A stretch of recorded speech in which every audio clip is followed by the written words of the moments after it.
Greetings in the love and light of the One Infinite Creator. I'm Andre Zvorgan, and I'm joined here today with Dan, John, Leon Dune, and then we also had Roger, and then Simon is coming as well. And today we are going to be looking at the Hormuz situation as well as the effects on oil and agriculture. And we're going to first start with a presentation from Dan, and then John Peach, and then hopefully Simon will join us. Last time he had some computer troubles. Okay, go ahead, Dan. Thank you, sir. Mm-hmm. Okay. So you want the screen? Okay. Yeah. You ready? Okay. Yes. Go ahead. Okay. So this, my name is Dan Gowin, Chief Technology Officer of Electron Power Technology. This is a beautiful company. This here is just simply a notice to say this is simply for educational purposes only. This is not any type of investment advice whatsoever. Okay. The first thing we're going to start off with is where we've been and where we're going. Okay. So this is from the International Energy Agency. A lot of this originally came out of Exxon and also Rystad Energy. And basically what it talks about is we haven't been finding some large oil fields since the 1990s. Basically, in order to maintain our society, we'd need to be discovering new oil fields, basically in excess of that red dotted line that you see right there. So we're actually kind of behind the eight ball when it comes to world oil production and oil fields. Okay. Yeah, if I remember correctly, John was saying that we've been producing more than we've been discovering since 1985. Yeah. This year, yeah, 85 would be a good number. Like I said, this says, since the 1990s, we've been definitely under par.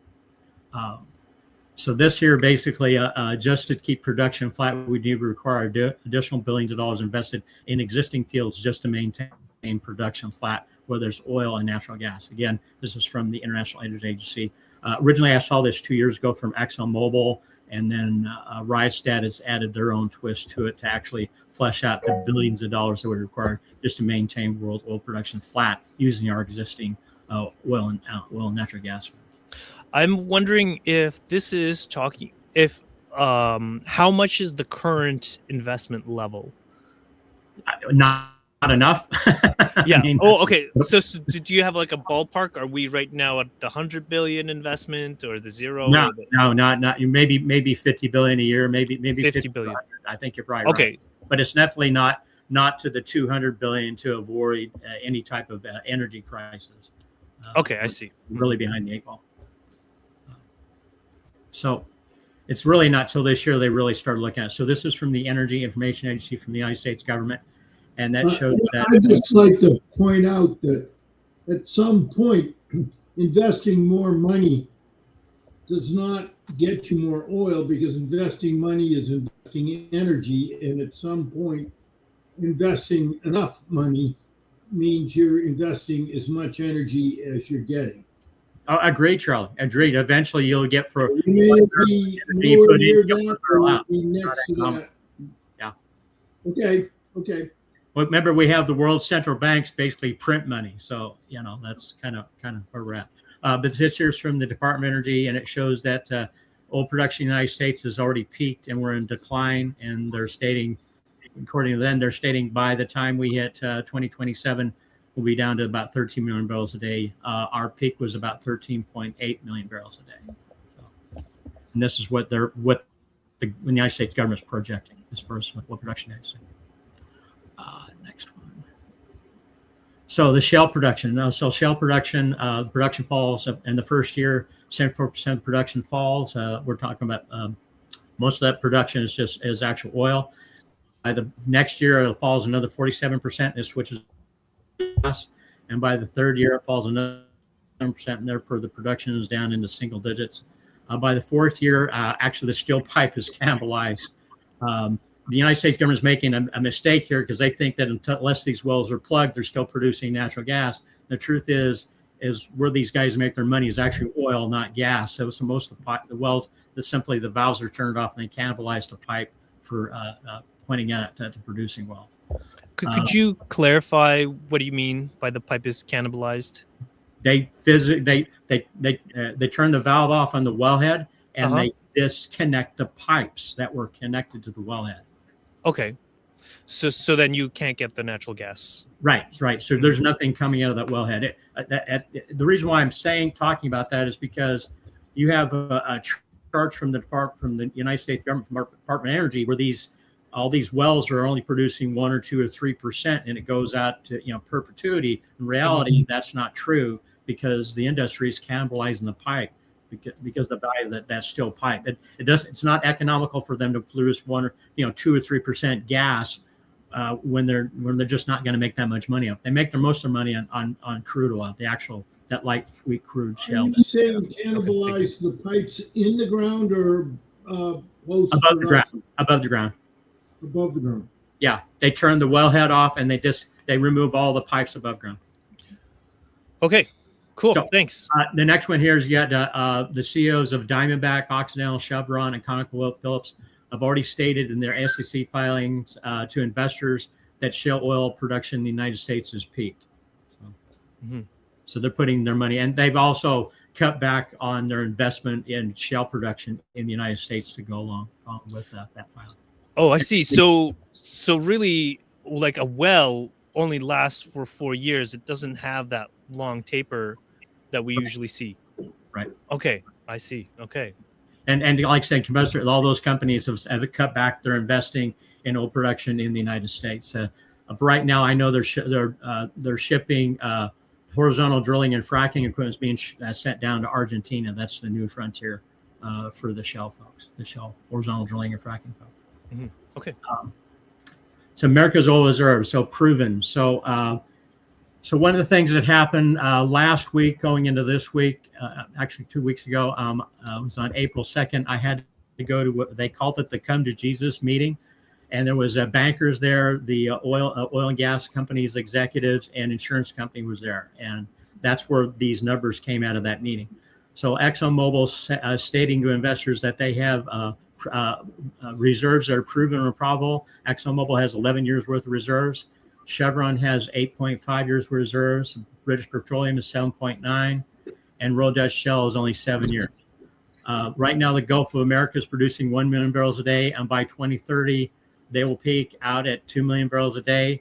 The banks are simply stating, due to their projections and the cost and overhead maintaining platforms 600 miles out in the Gulf of Mexico, that'll probably end in 2037. Wow. Okay. Right now, Canada is exporting 4 million barrels a day to the United States. Canada actually produces 5. They consume 1 million barrels a day, but they export the other 4. And then Guyana is 1 million, Venezuela is another million, and Brazil's 2.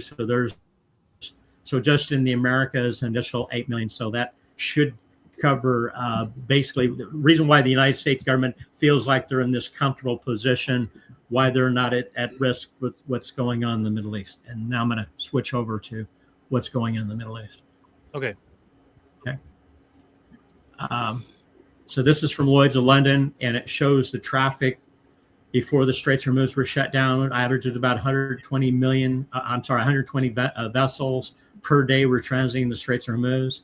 As of 2028, that's dropped down to single digits as to what vessels are actually transiting through the Straits of Hormuz. Okay. So this is on April 9th, 2026, the government of Iran announced the Straits of Hormuz were deemed a hazard to navigation due to the possibility and presence of anti-ship mines. Whether they're there or not is irrelevant. The point is that they've made this official statement. Right. The insurance industry definitely took notice of this, which goes back to one of the reasons why nothing's really transiting out of the Straits of Hormuz right now. This year's from Lloyd's of London.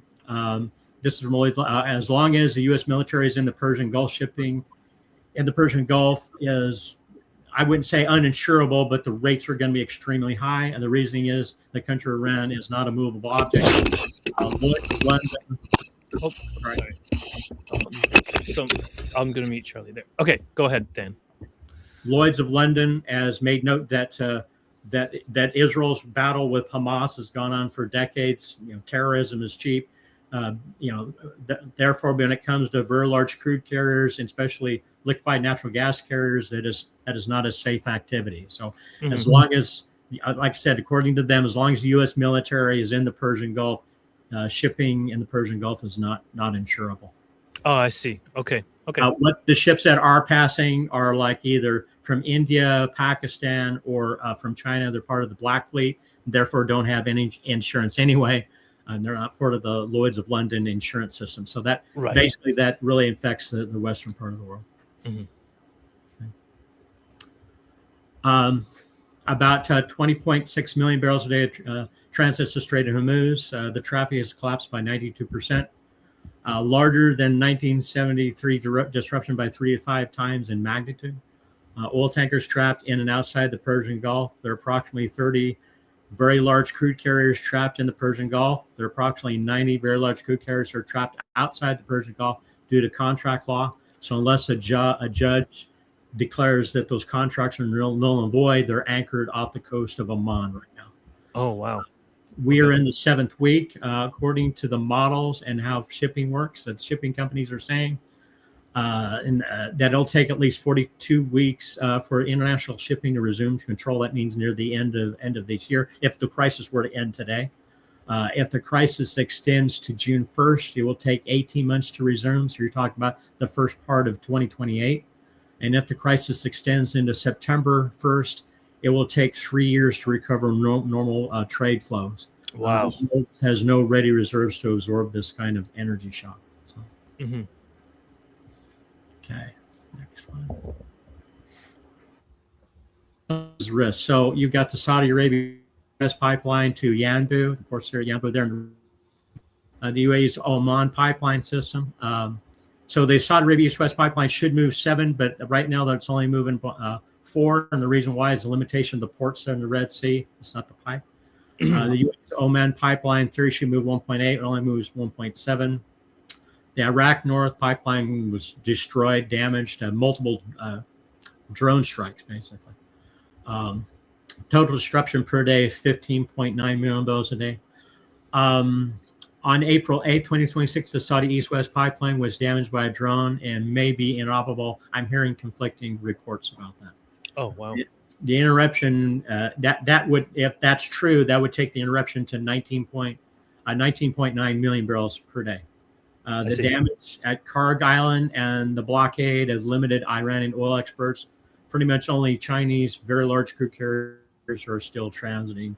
I know Donald Trump has said he's blockading it, but the United States Navy hasn't wanted to start World War III yet with the Chinese. So fair enough. That's really what's going on there. Yeah. So here's what he wants to do, and here's what the sailors are saying. This may not be a good thing.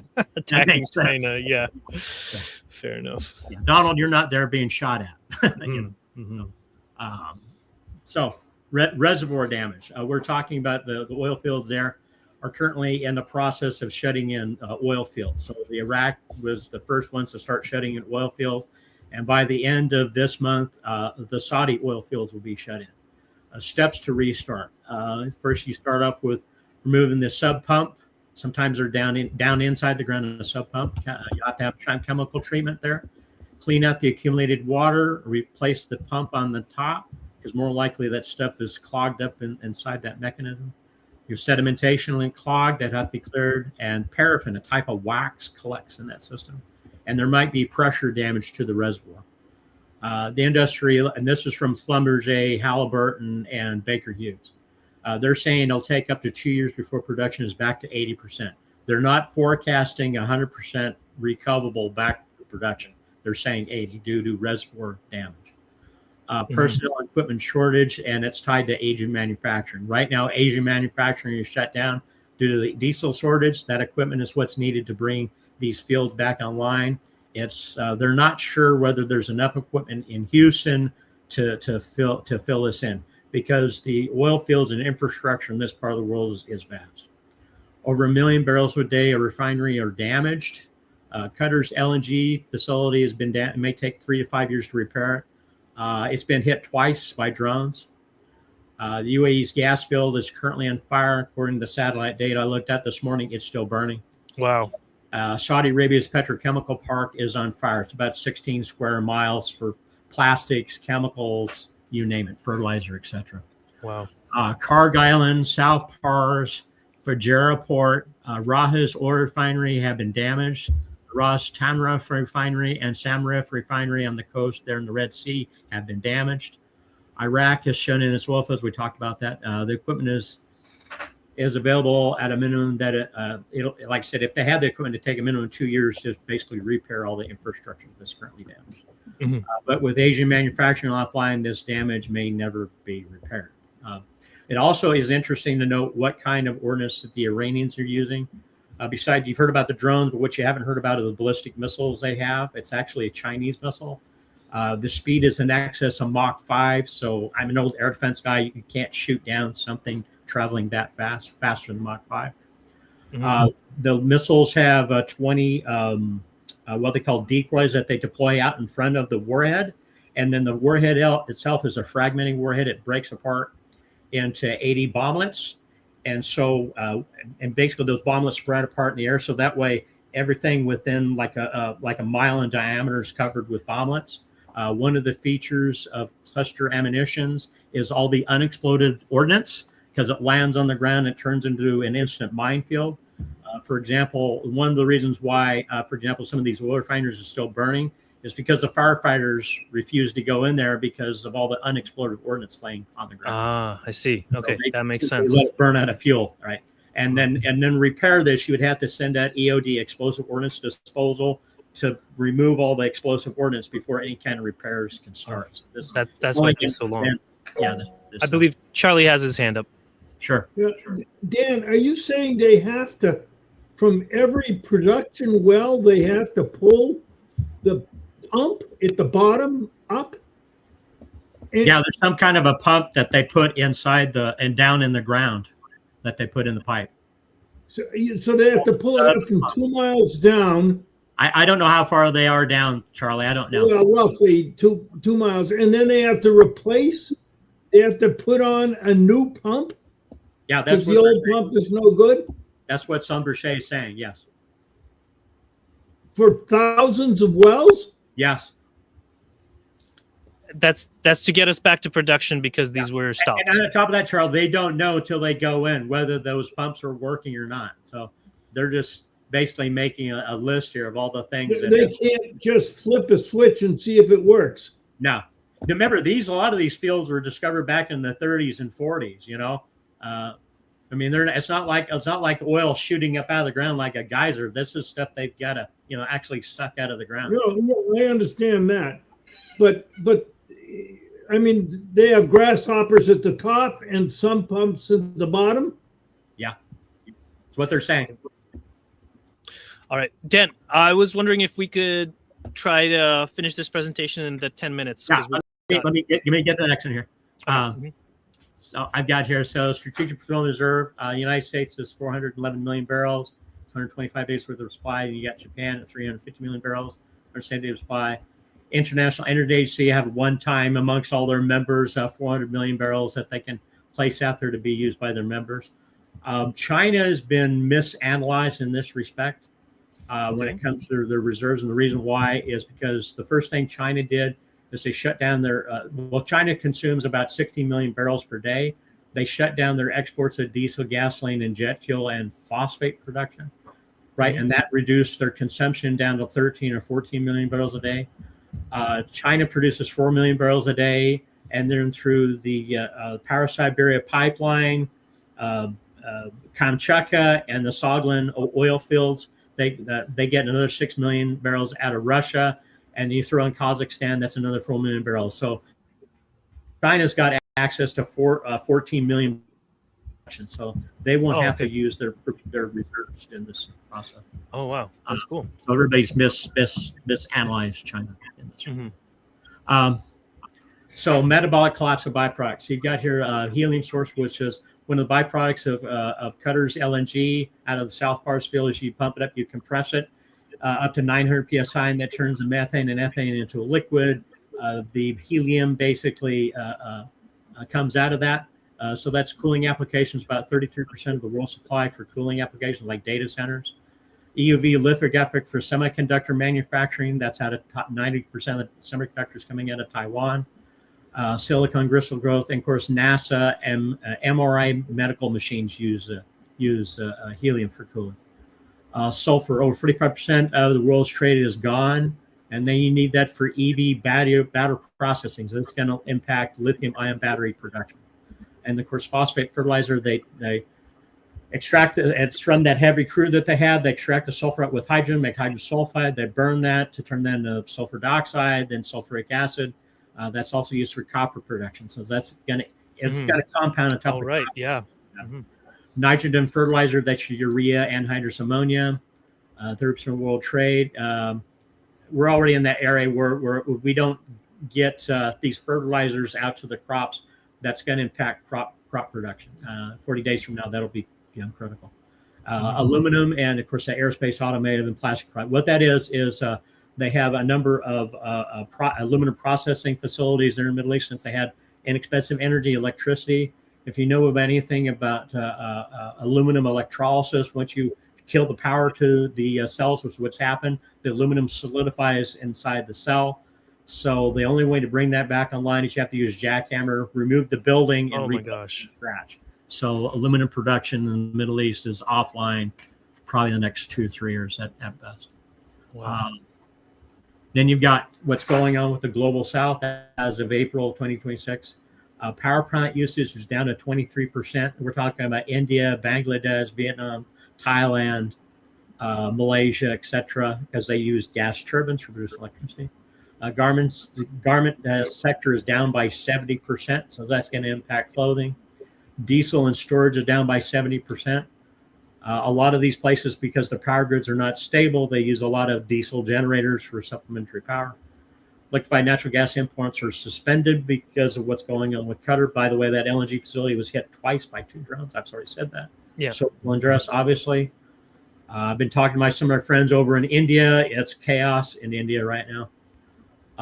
It is an industrial collapse due to the diesel shortage in Asia. So, wow. The military garden what supplies they have. The only country that doesn't seem to be having a lot of these issues is because of China. And China's been preparing for this for quite a while. Yeah. Yeah. This is a risk of world GDP. It's not a short loss. This is from the IMF. Is where this is from. We're already in the meeting effect because we're in the 7th week, right? And like I said, if this goes into 3 to 6 weeks, and I've already talked about how long it would take just shipping to resume back to normal, you're talking about a worldwide depression. So if this gets into June, July, August, I expect those kind of economic results. Next one is fossil fuel addiction. Nations most exposed are those nations without renewables. I think that's ironic myself. Economics are stagflation. And remember, this isn't an inflationary event. This is a deflationary event because it's added resistance, and it's not just simply a simple problem of high priced fuels. It's a problem of not being able to get fuels. A good example: there's a jet fuel shortage that's spreading around the world as we speak. The plastics industry is short of feedstock. They're missing over 7 million metric tons of ethylene, and that came out of Qatar. It'll ripple for 2 to 5 years. Phase 1 will be the Hormuz shock. Iran has become a world energy risk. No matter what, that has become a risk. Contract law and insurance. Phase 2, from 2027 to 2028, refining capacity moved from the Middle East to other places. Because of risk. North America, Brazil, Argentina, and Guyana considered safe as energy source. Iran has become a permanent security risk. Is what's happening. Phase 3, from 2029 to 2030. Rise of electric transportation in Japan and the European Union. And it'll be because that's a necessity. It's not a choice. It's something that will be forced on. China will still be the center of the manufacturing chain. That's not going to change. And to just-in-time manufacturing, this is going to shut down global transportation, as you know. Replaced with just-in-case manufacturing, corporate costs will rise. So that'll be very difficult for a lot of multinational corporations to continue doing business. Now, summary. So permanent Hormuz risk premium costs embedded into worldwide manufacturing, permanent rise in prices worldwide. Western Hemisphere safe. The western part of the Americas will be considered a safe part of the world when it comes to sourcing energy. Status of Venezuela is unknown to a lot of different issues there. New investments will be made in the other part of the world at the expense of the Persian Gulf states. World food shortages caused by fertilizer shortage. World crop yields reduce from 2027 to 2028. We'll see that in effect as the stores of food basically fall. Political issue for decades. Starvation. We're going to see starvation, mass starvation. Straits and Hormuz not open by July 2026. The Persian Gulf countries will become legacy assets when it comes to the large corporations. I threw this chart in here just to so everybody can be apples to apples and oranges to oranges when it talks. You're talking about energy sources. I've got the batteries in here all the way down to the different fuels. Batteries are rated in watt hours per kilogram. Fuels are rated in BTUs per pound. Everything's been converted to joules per kilogram. Oh, great. I think we talked about the sodium ion battery. That's 1,368,000 joules per kilogram. And if you're going to improve the batteries to be equal to gasoline, you'd have to improve your battery technology by 42 times. And to catch up to hydrogen, you have to improve it by 120 times. And everybody can pause that on the video too. And so that's what I. All right. Right, thank you so much. The tank you see, that's a Type 7 tank. It holds 56 kilograms of hydrogen at 220 bar. Total weight. That's watt hours, not kilowatt hours. Oh, you talk about when you're watt per kilogram. Watt hours per kilogram. Watt hours. That's nothing. Batteries are rated in watt hours per kilogram. Yeah. But yeah, you could see here the joules per kilogram. It's better for comparing because it's all in the same. You're going to compare apples to apples, orange to oranges. If you're going to do battery electric vehicles, that you have to have because the industry makes it very, very confusing. Like the fuel guys that have BTUs per pound, that old British system, and then the guys that work on batteries are rated in watt hours per kilogram. And if you convert those to joules per kilogram. Yeah, then it makes much more sense. So anyway, like I said, that's the lab that we've got currently in the lab, and right now we're theorizing that you could drive a Toyota Hilux hybrid electric vehicle for 4,000 miles on a single fill. How big is this? It's hard to tell the scale. You can fit in the bed of the pickup truck. Okay. Yeah, for how many miles did you say? Over 4,000. 4,000 miles. Yeah, on a single fill. Yeah. Anyway. Nice. All right, and I wanted to say hi to Simon Michaux, who's joined us. Simon, are you there?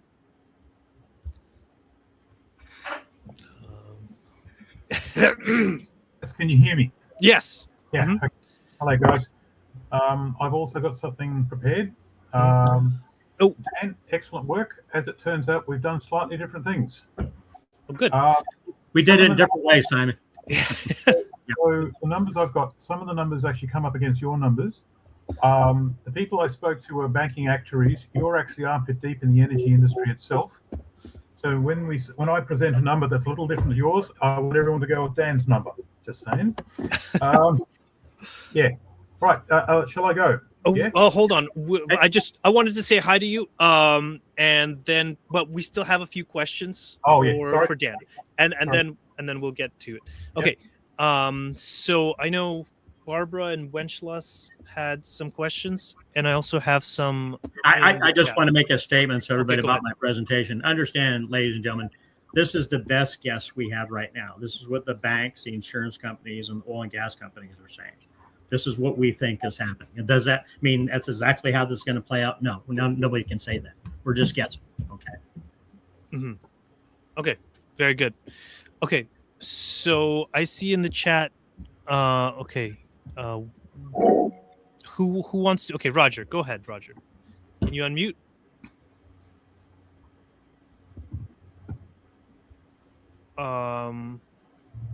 Andre, sorry, it says my microphone does not have permission. I do not know how to fix it. Okay. Well, okay, you could type it in the chat, I guess, if you have a question. But basically, you'd have to go into the settings and figure that out. But we'd have to do that another time. Okay. So, Wenchlas, did you want to unmute and ask a question? Because you're typing a lot in the chat, but I can't say it for you. Okay. Yes, Roger. Okay. So you. Okay, Barbara Brown. Okay, go ahead, Barbara. You ask. Looking at the fertilizer problem.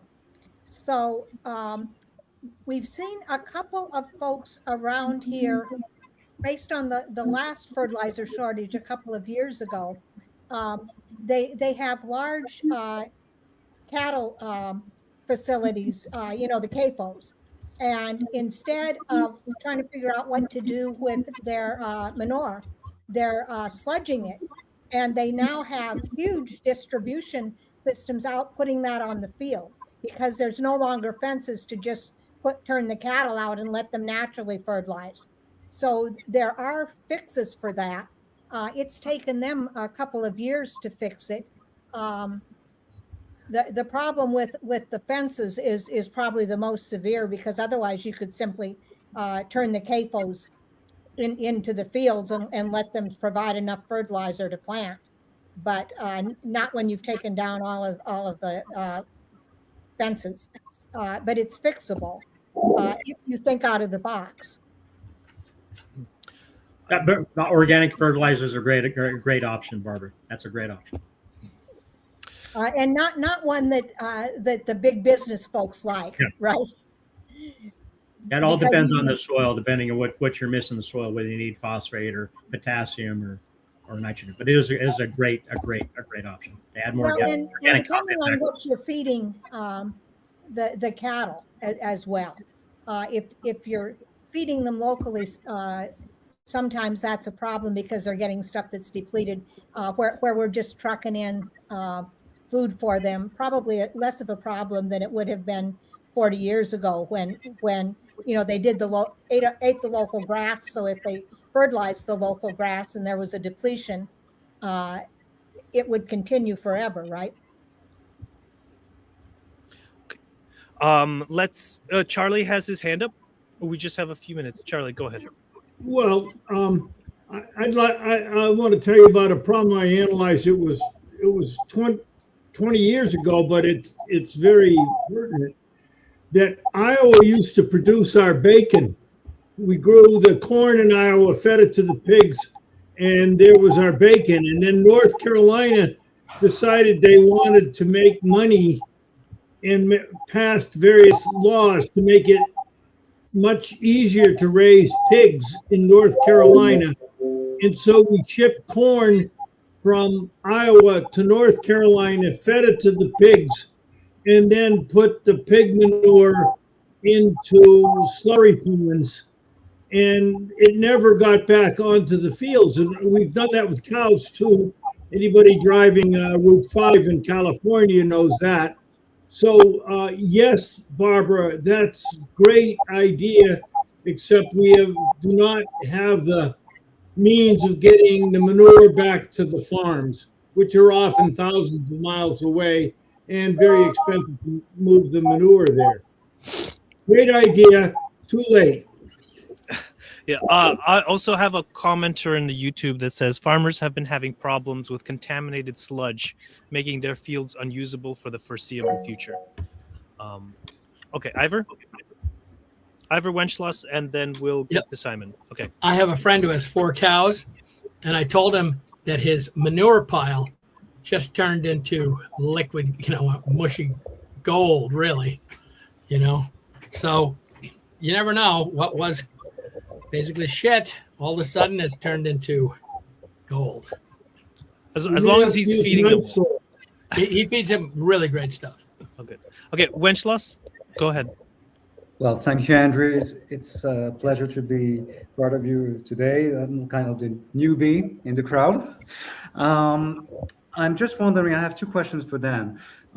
First, what did you mean by different just-in-time manufacturing versus just-in-case? Because in my humble opinion, since the economy works in excess capacity, though not when it comes to energy production, and especially in our present times, um, it's more or less like usually, well, always just in time manufacturing that we're delivering.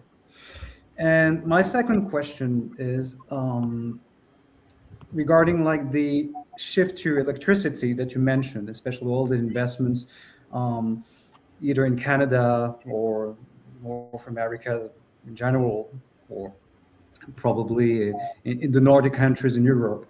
I'm wondering, it's not really like a shift. I mean, electricity is more generally like a secondary energy source produced from fossil fuels, like coal.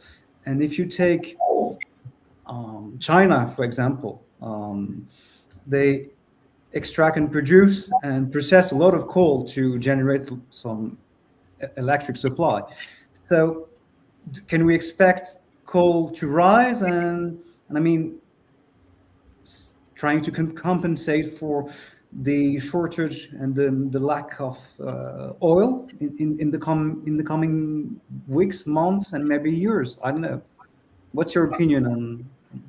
Well, I guess it depends, and it depends on where you're at when it comes to coal. I know I gave a presentation last time in this show. We talked about coal. That's something I know a lot about is coal-fired power plants. But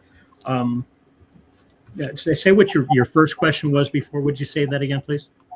Well, I was wondering if we're always probably like producing just in case, like it's probably like as far as the manufacturing goes. The baseline, yeah, the baseline processing, yeah. The easiest way to explain that, it basically explains like the modern car manufacturing industry, how they actually work.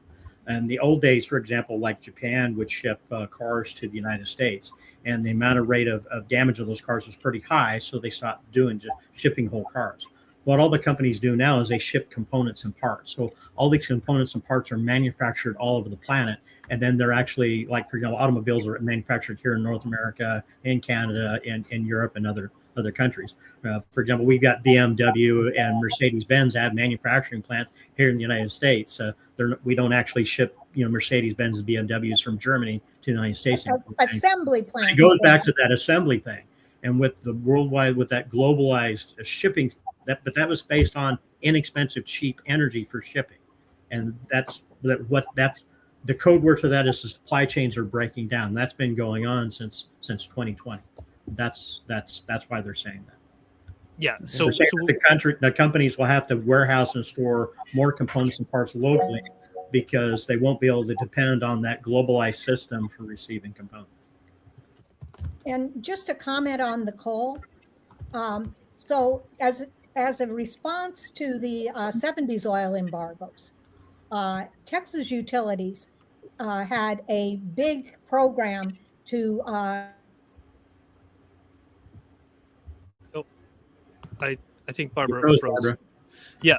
Okay. But to answer the bigger question about coal, the easiest way I can describe it is like what happened here in America is that great coal, like the great anthracite we used to get out of Pennsylvania, that's been mined out and burned.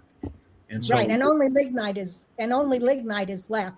Right. It's been proven. Actually, a lot of it has been mapped and proven. It just wasn't economic in the 80s after the first couple of plants went in. But there's quite a bit there, and I don't know what the current ROI would be because the machines that Barbara, and you got it exactly right. I know of companies right now that are trying to get investments in coal to liquids technology, but the thing is just trying to make it work. Probably the biggest company in the world that was doing that was Sasol, South African synthetic oil company. Right.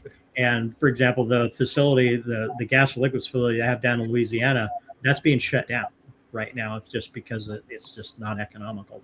But China's going to go through that same curve. I mean, they'll burn their coal as long as they can until they get down to the lignite, and the amount of overhead that it would cost to process and handle the waste, and also just the mining of material that 2/3 of it's not carbon, right? And just the economics just work against you. We'll do that.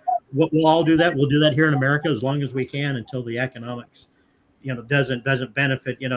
Does it require more energy to do this than what we're actually getting out of it? And you got the same thing with oil. There's plenty of oil out there. The question is, what are you willing to you'll put into it until it's just not economic? Okay.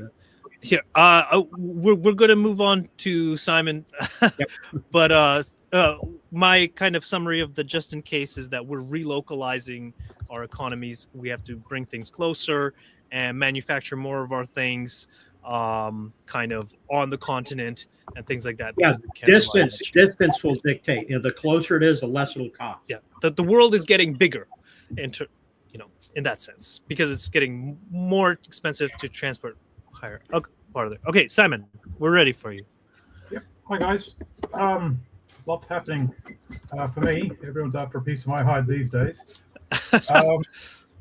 Yeah, right. So I actually put together a series of analysis asking the basic question of what the hell is happening in the Middle East. I've got two things to present today. One is Strait of Hormuz. What is offline now? What if like how much is what's offline? Also, if the shooting stopped now and the strait opened now, how long would it take to recover? I've been talking to some bank actuaries, right, and so they make all sorts of dodgy assumptions.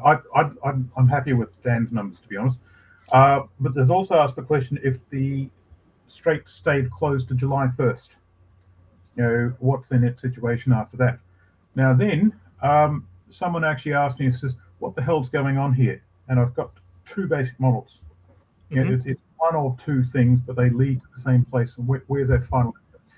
Right. So I was actually talking to quite a few people. I did a podcast on Capital a couple of days ago, and I mentioned that I tapped into some analysis. The same bank actuary group I'm sort of talking to are actually sort of looking at this is a multi-dimensional conflict that's happening at the moment, and what's being forced is the renegotiation of every single commodity in a way where force majeure is being discussed and contracts are being broken, and there are winners and losers as the ground is shifting. And what I was saying, there's a number of companies that are being pineappled that normally win these things, right? And so I mentioned BP. That's nothing to do with Iran, but they're right at the crosshairs of what's going down at the moment. It's not BP. It's essentially who owns BP. Anyway, so if I can just present what I've got. And I was thinking, Simon, that since you agree with the timeline information, maybe we can zoom in on the models, kind of the new information. I've got information in addition to what Dan presented. Oh, okay, good. All right, okay, good. Just so we're not covering the same ground in the same meeting. Okay, cool. So where are we? Okay, share. Okay, so this has been pulled together. Okay, we're just yes, good. It's full screen. Rock and roll. Okay, so okay, you've seen this before. This is what I presented to the group. 80% is still fossil fuels. Yeah, we know all this. This is what I presented this for a laugh. Between 2010 and 2024, the expansion of the fossil fuels, oil, gas, and coal, happens to be about twice what the entire renewables sector is at the moment. So we haven't actually phased anything out yet. So okay, oil's massive resource. Yeah, you've seen this before. Thank you, Art. This is the plan. This is the old plan. Okay, here we are. So Strait of Hormuz. Now you know all this stuff already, so I'll step past that. Okay, with uncharted territory. What I've done here, and this is different to what Dan did, is I put together a series of historical events that have actually taken oil offline to show that we are in uncharted territory. World War II, 4.6% of oil went offline. 1973, the oil embargo. Everyone lost their marbles. 5% went offline. COVID-19, the great big, the pandemic lockdowns. This time it was demand reduction, 9.3%. So the Ukraine war, that's 2 and 3%. But now Hormuz is around 20%. Since they're now letting stuff through the Strait of Hormuz, that's now dropped to 17%. But we're still in uncharted territory. Okay, I can send a copy of these slides if we sort of can step through this fast. Okay. So it's not just oil that's offline at the moment. So you've got oil, LNG, fertilizers, sulfur, methanol, aluminium, plastics, aviation cargo, helium. Petroleum coke is something I hadn't actually considered till this came up. I like the numbers. Say again? I like that you have the numbers. Yeah, so, now you have to remember, a reduction of 3 to 5% is enough to trigger a panic, where they start talking about price hikes and speculation and everyone loses their marbles and so we're well past that. I see. Right. So if the shooting stops tomorrow or today, now, what disruption's happening at the moment? What's the shortage? And what will be the recovery back to normal in terms of time? And what's been blown up and what would take to recover? Now, anything oil and gas and energy, Dan's analysis will be more sophisticated than this. But this gives a good overview. So disruptions are felt across the top columns. Things like petroleum coke, food prices, and semiconductors, they've still got their disruption a couple of weeks out, right? And so we've there's when do we see a shortage? When do we see the what I'm most concerned about is fertilizers. Remembering only 3 to 5% disruptions enough for everyone to lose their mind. Yeah. Planting season. You've got is it 20% of fertilizers offline at the moment? Yeah. Planting season for the Northern Hemisphere is happening now. Yeah. So what have we got in storage and what can we use? And can we get through this planting season or do we need just-in-time supply? And I can't get a straight answer for that. So anyway, all right. So that's if we all sort of came to our senses and said, all right, this is what we're doing. Right. What would happen? This is the actuary software that produced all this. What would happen if it stayed till July 1st? It opened on July 1st. That'd be 5 months. Right.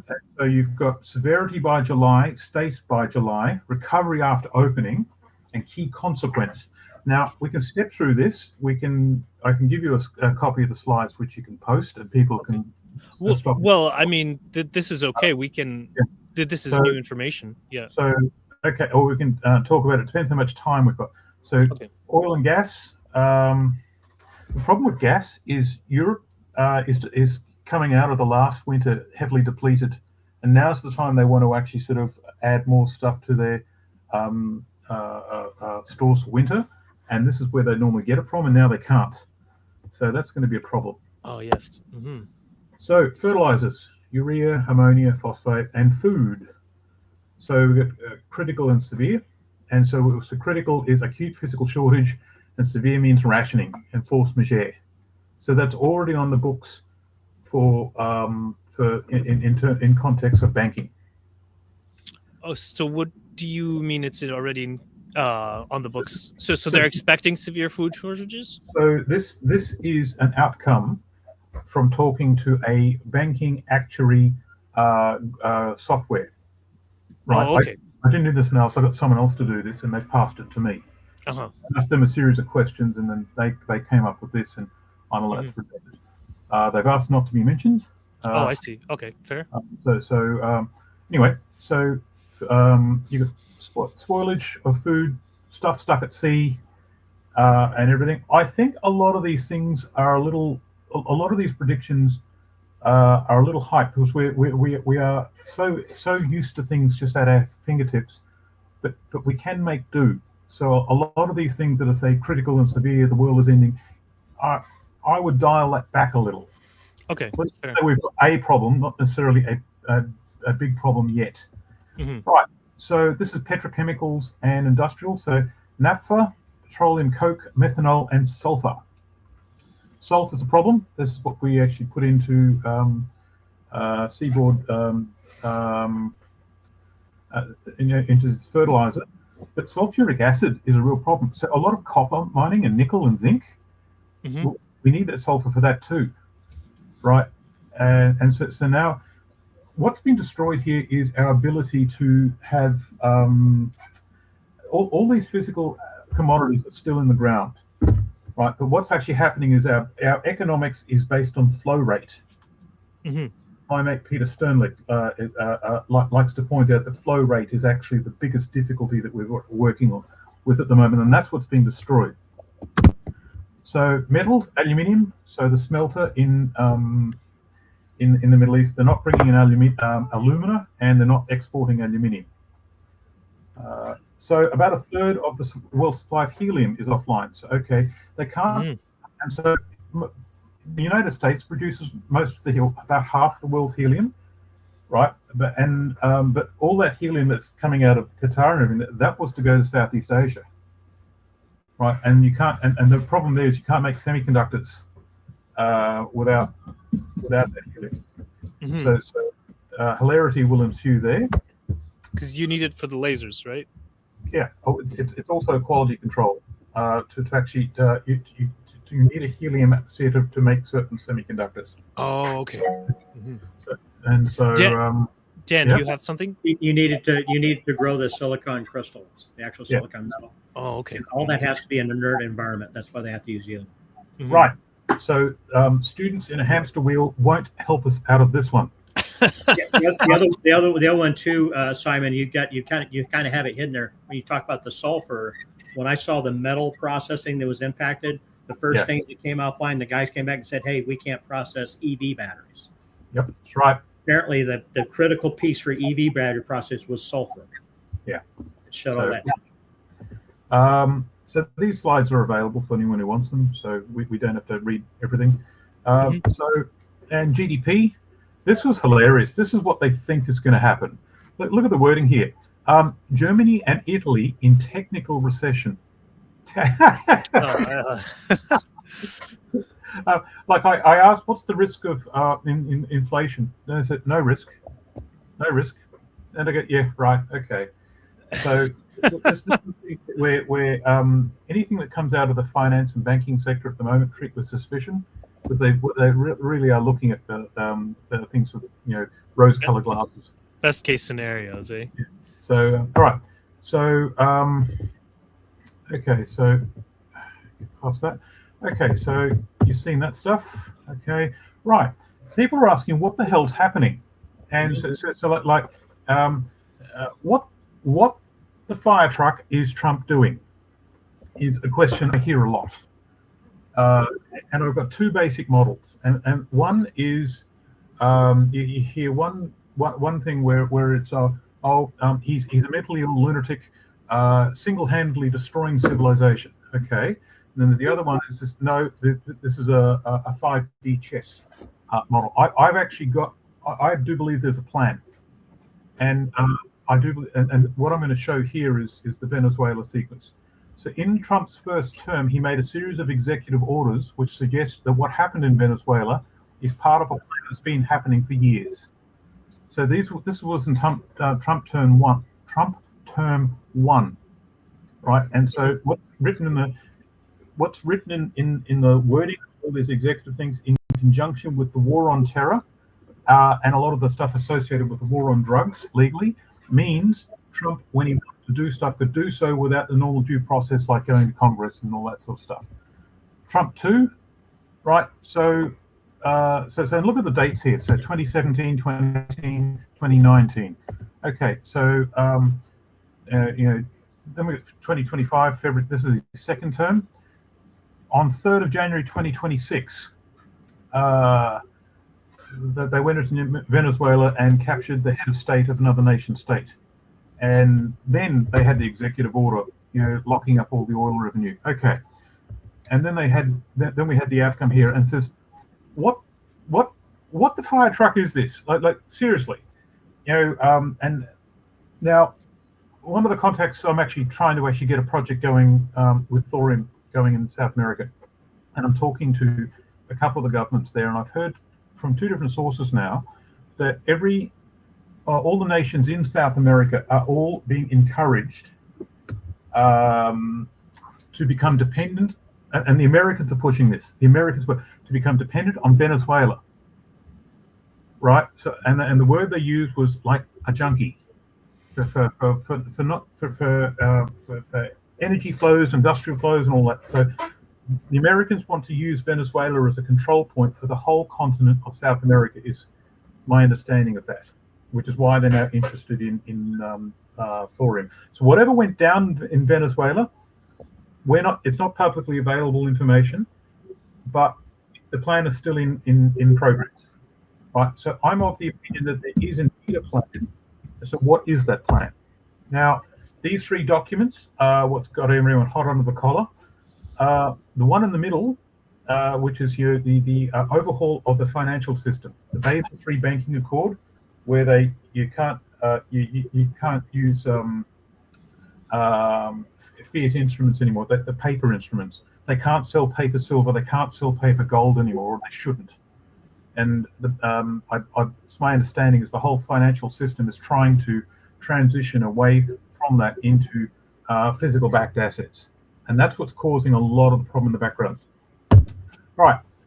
So what I'm proposing here, this is actually a plan that was released in the 1940s, but I think it's expanded beyond this. This was the Technate, where you remember when Greenland happened.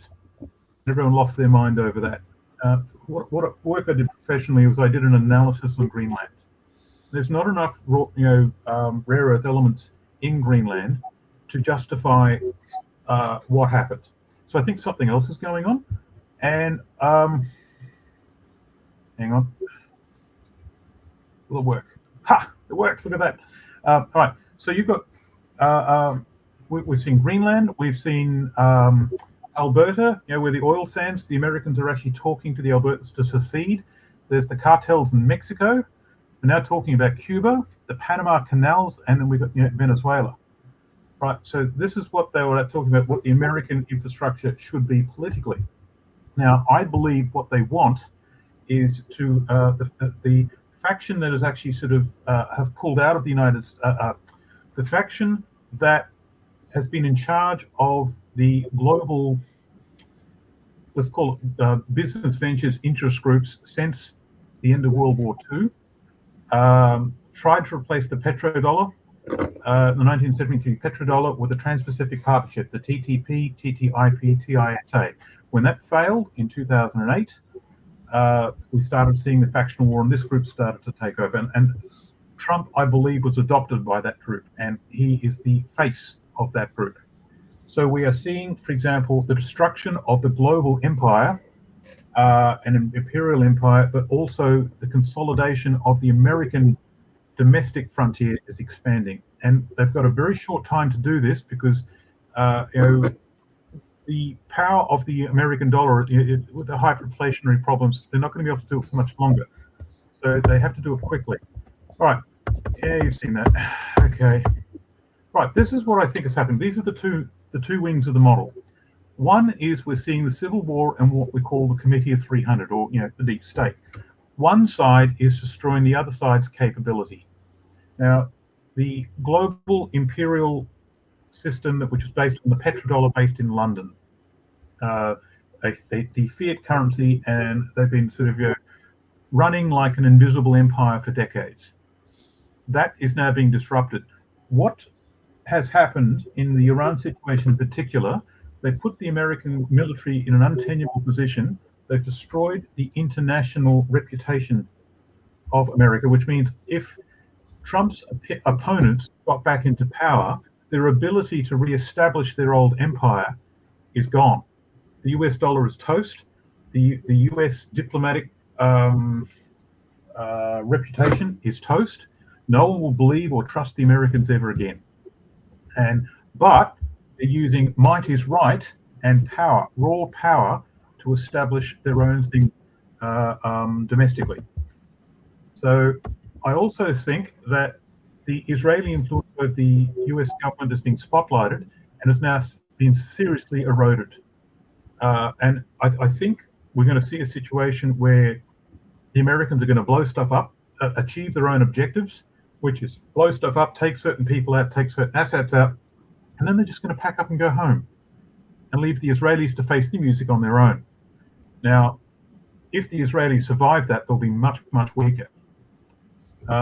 So what's also happened is now that the Middle East war is in progress, domestic oil, US, Canadian, Mexican, and Venezuela oil is now much, much, much, much, much more valuable. And of course, Russia benefits from that too. The old system's been wiped out. So what I call this model is the global imperial petrodollar empire versus the new American power bloc, which involves North and South continents. Right, that's one wing. This is the other wing. Techno-feudalism overseeing regional blocks versus the rest of us who think we are used to self-determination. So this is like one actual plan, and everything we're seeing is fake theater and orchestrated. There's actually evidence on the ground for both of these wings. So we're seeing the destruction of the current economic and industrial systems. The food system in particular is taking hit after hit. And so people in the world, all over the world, are being put in a desperate situation, which makes us very susceptible to suggestion. And what I believe is happening is that to make the way for the uncloaking of the new system, which is already largely built, it's just got to uncloak. AI and automation is being implemented everywhere, especially in government, where people are no longer needed. And what that means is a relatively small number of people can control a large portion of the system. And so we're seeing a lot of infrastructure like data centers and 5G and all that. And like someone has yet to tell me the actual business case behind data centers. So they're the 2 weeks together. And so what we're actually seeing is the same basic outcome. Both of those things, doesn't really matter which of those things, because we end up in the same place. And this is the place that we're going to. So this is the Great Reset they keep talking about. Now, what's going to happen, I believe, is a series of very difficult circumstances is going to happen to convince us to take us in this direction, to accept this. So we've got cryptocurrency, programmable money, similar to Bitcoin, but from a central point. What that means is what you spend your money in will be dependent on who you are. And whether you've actually, whether you're allowed to spend that money on those things. The social credit system, similar to the Sesame credit in China. Are you a good citizen? Do you support the government? What have you? The digital passport, this is what they tried to bring out during COVID. The ESG window is what will be allowed. How much carbon credits have you consumed this month? And if it's too much, we're not going to let you buy meat, for example. The police surveillance state, the digital privacy is essentially gone. And private property ownership. So this is what will change. So this is the Great Reset. You will own nothing. Be happy. And what they mean is they'll rent everything from the state. The way that will work, I believe, is if we do see a financial crash and it's hard enough, banks will then be forced into a situation where we'll have to call in loans. And we saw that in 1929. Well, I didn't see it, but that documented what happened.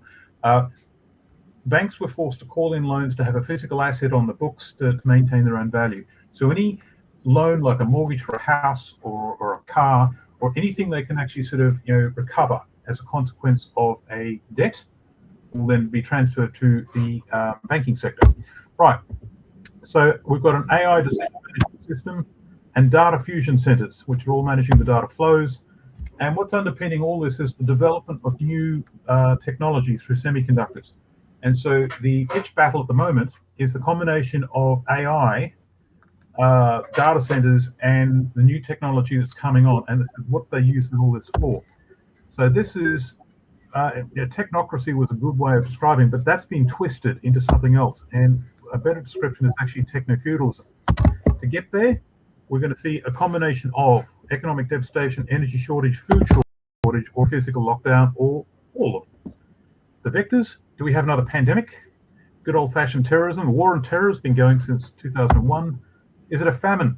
Now, we haven't seen famine historically for a long time, but I think the food system's being hit many, many times. That's possible. Good old-fashioned war, and the best vector for this in the current is some kind of cyber information bomb, which will then convince everyone to move across to this system. What's behind this? The long-term goal, I believe, is transhumanism. Okay, that's me. Done. Wow. Thank you, Simon. That was quite a presentation. Do we have some questions from the panel for Simon? These are my opinions. This is just like something I'm sort of developing over time. It's how do I make sense of what they've seen? Because otherwise it's irrational. Yeah. Well, I've heard a lot of those things on the internet before. How do we put them together? Mm-hmm. Yes, exactly. Last slide is observable. Mm-hmm.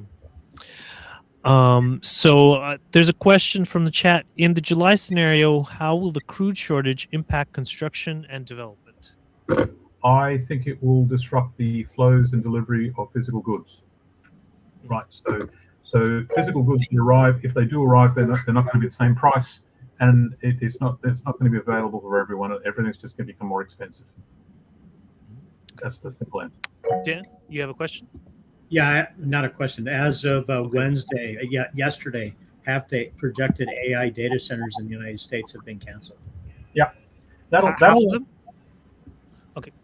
This is the basic question of with will AI take over the world, or will the energy crunch take over AI? That's a good question. There's a battle going on whether the energy crisis and the chip shortage and so forth will basically keep us from building the AI data center. We were already going to have a collision in 2028 anyway, just over the natural gas in the United States. What we've done is we've sped up the entire process.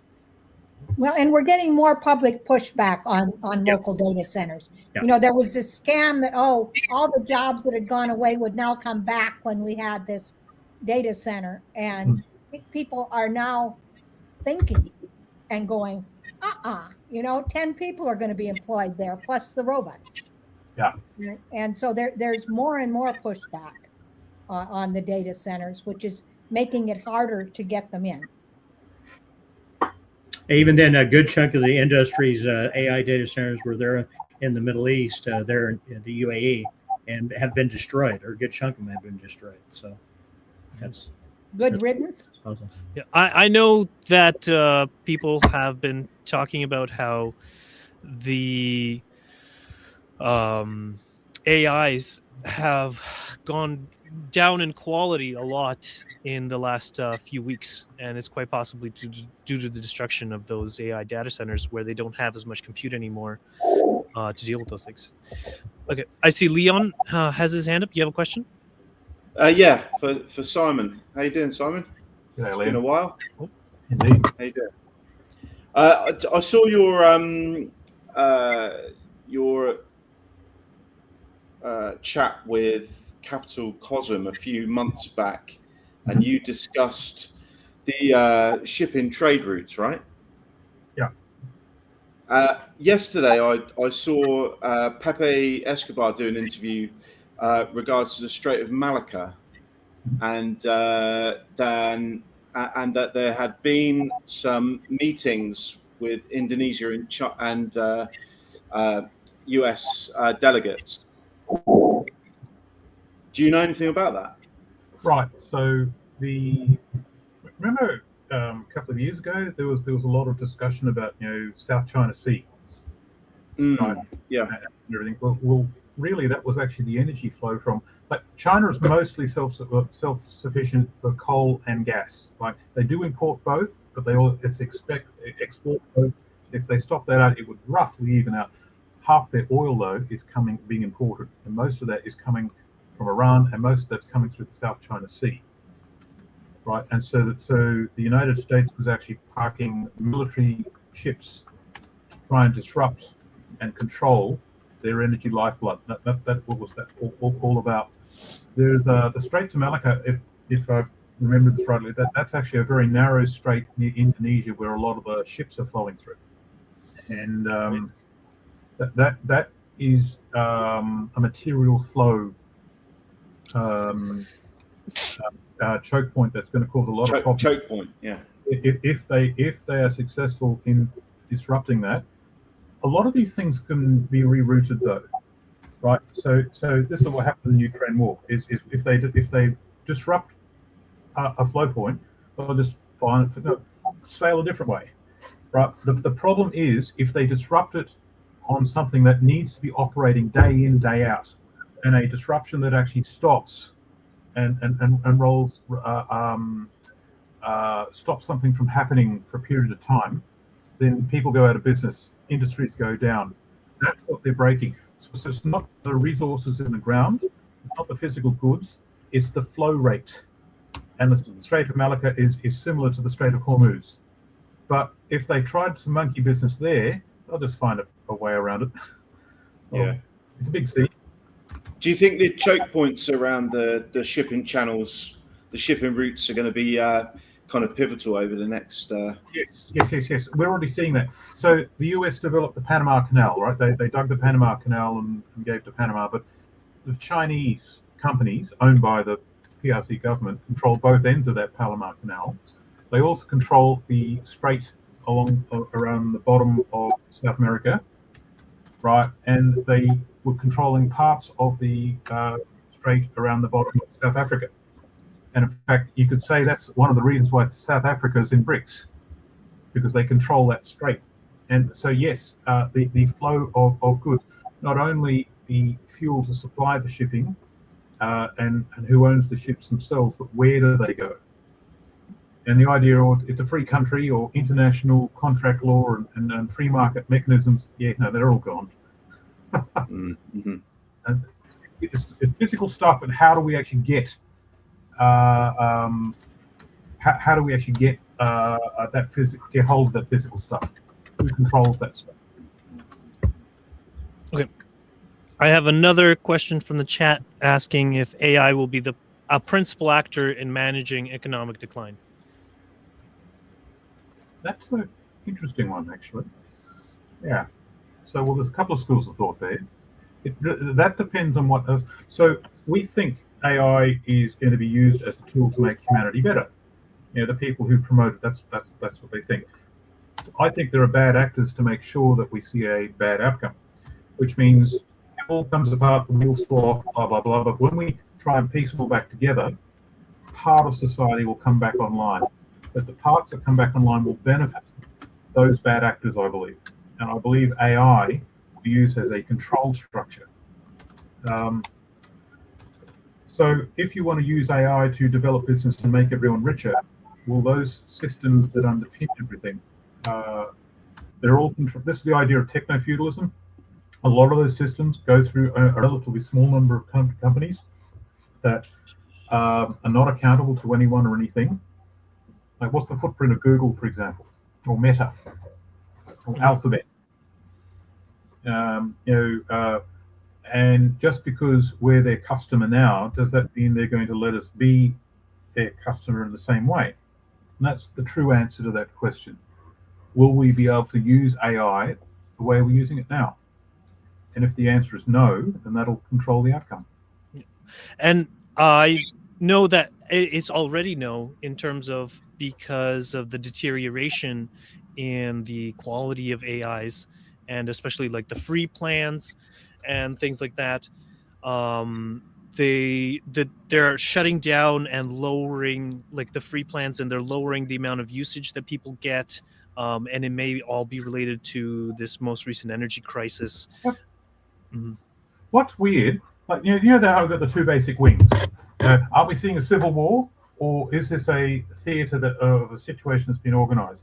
So we know, like, I'm from Australia, and in Australia we're a very small cog at the end of a very long supply chain, and they had 30 days supply of some of this stuff, right? And Barbara's laughing. So 30 days supply. It gets funnier. So they wait till it's run down to about 20 days before we really should, slow things down a little. And when I was in Australia recently, everyone's behaviour was the same. No one was trying to, they weren't talking rationing. The people on the ground were understanding things. There's 2 refineries, and those refineries do 10% of the energy needs for Australia. Right. This morning, or was it last night, they had a fire on one of those refineries, and it's been shut down. What are the odds? What a coincidence! A coincidence. Hit me, Dan. Dan, okay. Now Australia is importing 90% of its fuel. Yep.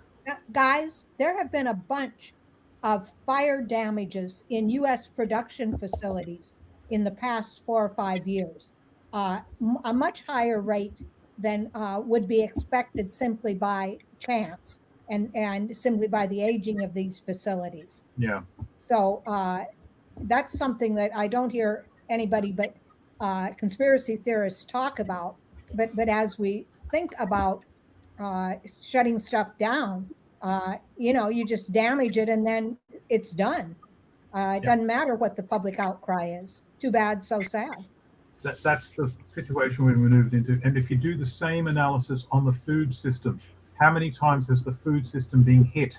And it's well and truly beyond what's sensible. Oh yeah, I mean we just had a huge fire in a storage facility in California, right? Yeah. And all of those things, they're not simply a lightning strike. They may or may not be terrorism, but they're certainly happening a lot.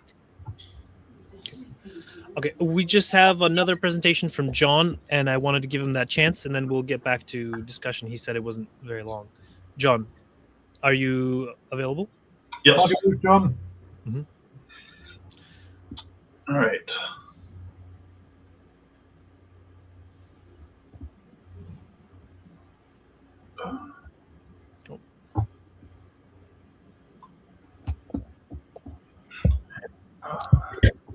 Here we go. You got the presentation? Okay. There we That go. look good? Yeah, I see it. I see the window. I'm not sure if you got the full screen. But you could just go through the slides like this if you want. Okay. All right. So this is a system dynamic model of the effects of the closure. And to be upfront about this, I started this 3 days ago, so it's very rough.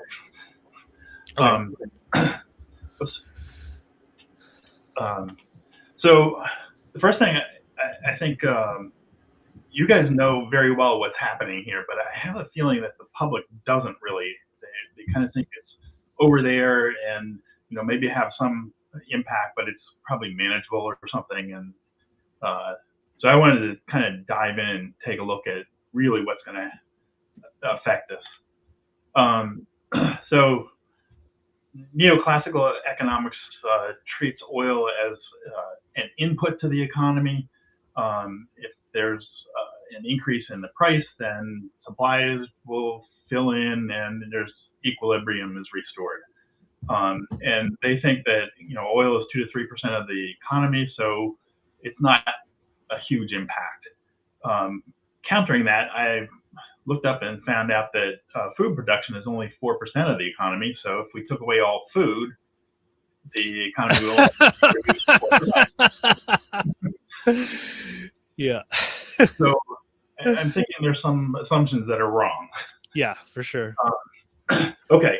So what I did was I looked at, kind of at a broad scale, what does the economy really look like? And it's, very complex, interrelated things. That you've got oil going into producing, diesel fuel that runs the tractors that gives us the food and all that sort of thing. So there's, the longer this goes on, the more irreversibilities there are in the process. Neoclassical is going to say everything gets resolved in 6 to 12 months or something. The feedback model that I've got here says that things compound and they may become permanent. Okay, crude grades matter, and most of the Gulf crude is heavy sour, and refineries are heavily dependent on what grade you get. So you can't just, shove U.S. shale or Norwegian light back into the process. So we're really taking a lot of critical crude off the market that is maybe not being picked up by a lot of economists. Okay, and diesel is the real problem here. So we're losing quite a bit of it, maybe as much as 20 to 35% of world diesel is coming off the line. And at the same time, we're going to be losing bunker fuel for transoceanic shipping, kerosene and jet fuel for air freight. And I just saw this morning that Europe has maybe 6 weeks of jet fuel left. Wow. And I found it interesting. Like no one's mentioned before, for me, anyways, that it's 50 to 60% of globally traded oil that's come offline. Yeah. Mhm. And we've seen this. You know, I showed this before, but and it aligns pretty well with what Dan was saying earlier, that discoveries are just, you know, I mean, they're a small fraction of what we're actually consuming. So Mm-hmm. we already had a problem, and now this is going to compound it. Okay, so in this model, what I did was I built a set of these sort of interlocking equations that take into account all of these various interactions between resources. And I have a baseline here of if there had been no closure of Hormuz, what would happen over the next 10 years? That's that blue line. And that includes the decline just due to the fact that we're probably close to or at peak oil now. With the closure, I have a set of different scenarios here, ranging from 2 months of closure out to 5 years. And I assumed that there would be a SPR backfill. I gave it almost 2 years. I think Dan was saying considerably less than that, maybe 6 months tops. So I may be optimistic on that. But as you can see, under every scenario, we're going to be severely restricted going forward. Price dynamics of crude. This is, you know, probably a lot of or fairly speculative, but fairly soon we could be seeing much higher spikes in the price per barrel. But then what I expect is that we're going to see demand destruction that will bring the cost back down, but that's going to be, you know, kind of a false indicator that it's really because of demand destruction rather than, you know, a real price reduction. I let it run above $150 a barrel, but we'll probably, you know, if it actually did that, there'll probably be a financial system seizure.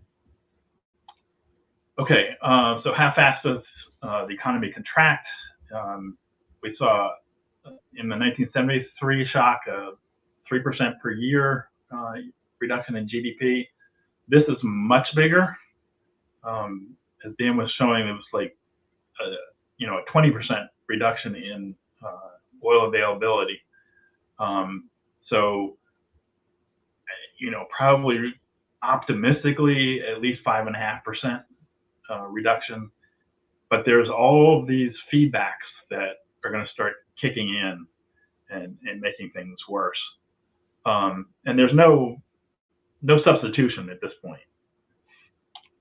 Okay, so again, this is probably a bit optimistic, but you know, if this goes on too much longer, we're going to start seeing some really serious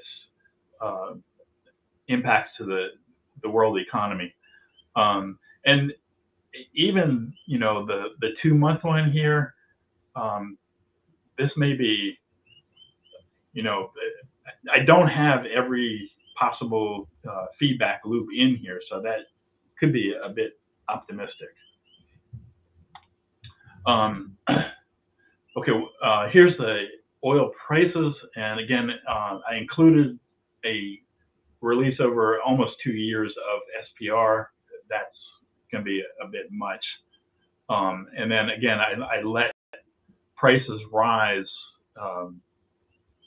just as a function of how much, oil is left in the ground, basically. Mm-hmm. Okay, the other thing is the sulfur chain, and because Gulf crude is sour, they can extract a lot of sulfur. We've talked about this already. There's a huge hit on the internationally traded sulfur, and as Dan was saying, that sulfuric acid is used for extracting copper, and so we're going to see huge reduction in metals and minerals that are currently on the market, and so without oil, we're not going to be making this green energy transition, especially if the economy takes a huge hit. And then there's the food problem, and this includes sulfur, but also nitrogen fertilizer using the Haber-Bosch process. We're probably already seeing this. It's just, we haven't seen it yet, but it's already kind of baked in. It just hasn't gotten here yet. Yeah, we're still eating food from last year. Exactly, right. And so here's the model expectations for food reduction, and this is as a fraction of the baseline, and so it's a massive hit here, even for a short-term closure. Basically, you get about a third taken off of the third of the food. Third of the food, yeah. Wow. And that recovery assumes that we start shipping food internationally again, correct? Right. Yeah, and the recoveries are kind of almost magical, right? That everything's fine. Yeah, everybody's undercounting how long it'll take for the shipping industry to recover from this. Yeah. Everybody's underestimating it. Like I said, if you talk to them, they tell you it ever would. I mean, I'm not going to set up to buy food from Asia anymore. I mean, I'm going to seriously think about how I get a local supply chain, and I think a lot of people are. And that's what we're talking about, deglobalization, Barbara, is because of that. Mm-hmm. Yeah, so these are very optimistic agricultural impacts, recoveries. Okay, Ivor. Yeah, what you don't realize is right now in Iowa, they have to put that ammonia fertilizer in the ground, like right around April 15th. And this is the breadbasket of the country we live in. Dan and I and several others in this thing. So the world is not going to be able to produce like down a third. This is a freaking nightmare. Thank you. Yeah. Okay. Okay, and then we've talked about what happens if you can't keep the oil producing, and that's going to be a huge impact. I think I'll skip this because Dan already covered it pretty well. Okay. Now this is great, John. I mean, you're just reiterating the same things I talked about. Yeah. Yeah. Good stuff. Here's the picture of the system dynamic model that I used. You can see how lots of stuff in here, although it's not even as complex as it really ought to be. And just to be clear, this isn't a real prediction method. It's just possible scenarios. So I'm not predicting when the Strait will reopen. I'm not showing what will happen if price of oil goes over $150 a barrel. And there could be, sort of an institutional collapse if it stays too long. Yeah, okay, I already said that. Okay, so three questions that probably are not being really well addressed by the public or mainstream economists is why is diesel worse than just crude? Because you can't just swap out one form of crude for another, and prices are going to stay high even after a reopening. There's going to be a while before things start to flow again, even if it's a fairly short closure. And as I said, the shale is not going to be the answer to fill in the gaps. Okay, so to be fair, if the linear model is right, that is the neoclassical economic model, then we'll see everything resolved in the next year or so. If my model is closer, or I mean, if the kind of the system dynamics model is closer, then effects will compound, and some of them are going to be permanent. Can we say biophysical economics model? Can we say that? Sure. Okay, thank you. Yeah. Anything other than neoclassical, right? This has been predicted for a long time. Yeah. So let's watch the diesel price and see where that goes, and see what that looks like in 6 months. Okay. Yeah, and I showed last time that I think, especially with the closure, that energy transition is very unlikely. There's going to be so much pressure on just trying to maintain the sort of a business as usual as much as possible. People are just going to be desperate just to keep things at the basic levels. And I don't think anybody's going to have time to be looking at alternatives. So I think the closure is worse than expected. Oil is not easily transferred from one source to another, and the fact that we're going to be losing 55% of the sulfur means that there's no sulfuric acid. This is going to attack mining worldwide, and then, as we've already discussed, that the reservoir neglect just becomes a lasting problem, unrecoverable after about 3.5 years. So that's mine.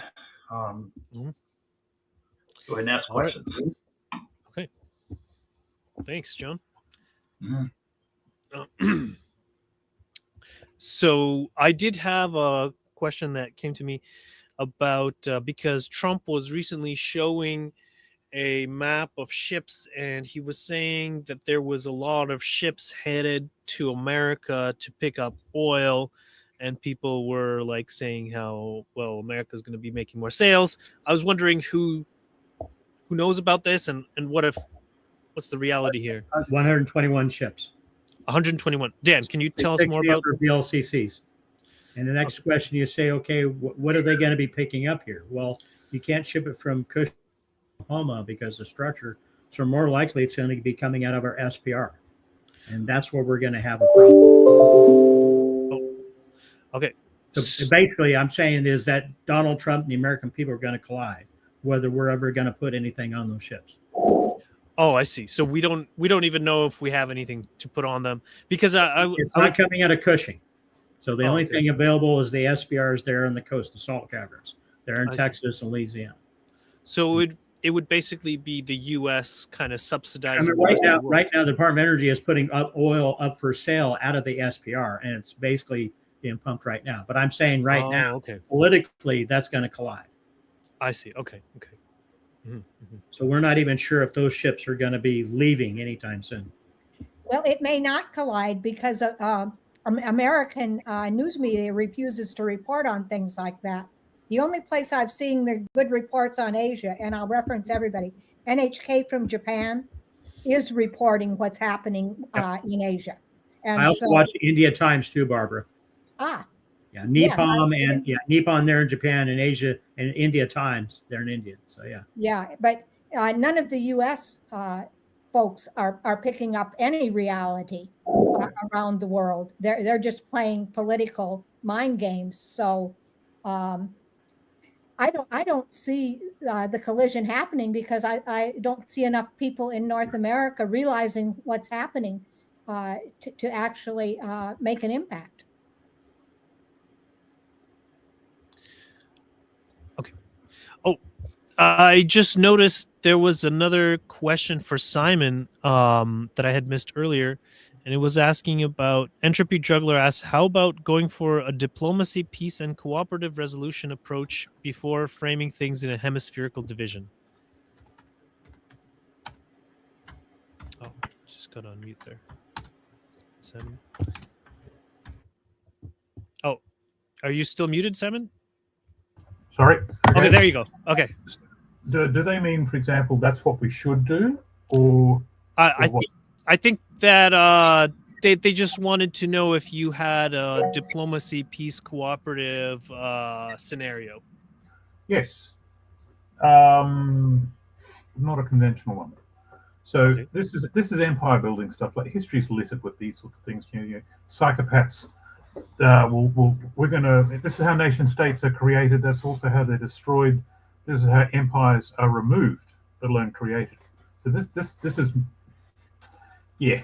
So when something fundamental changes, like energy or money, we often see this sort of behavior. My basic approach with all of this, was it the phrase, never try and teach a pig to sing? You not only waste your time, you upset the pig.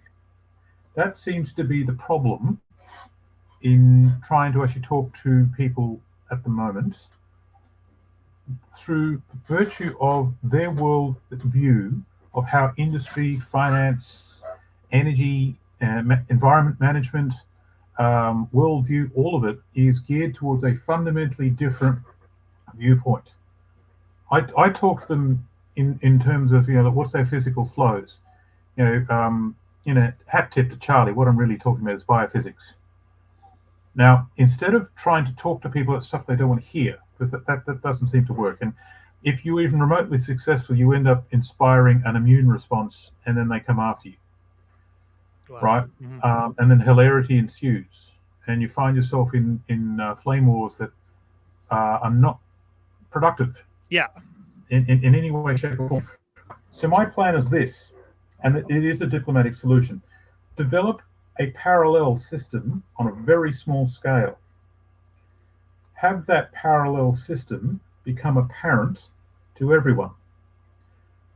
The diplomatic solution comes when people observe for themselves that what they're doing doesn't work, but there's a physical example on the ground of something that does work. Mm-hmm. And regardless of what you tell them, you should do this or you should do it, they will say, I'll have one of those, please. And at that point, they'll realize that shooting each other, taking each other's stuff, that's exhausting. When really what they could be doing was building a parallel system according to different rules and a different paradigm. Small scale, short value chain, regional control.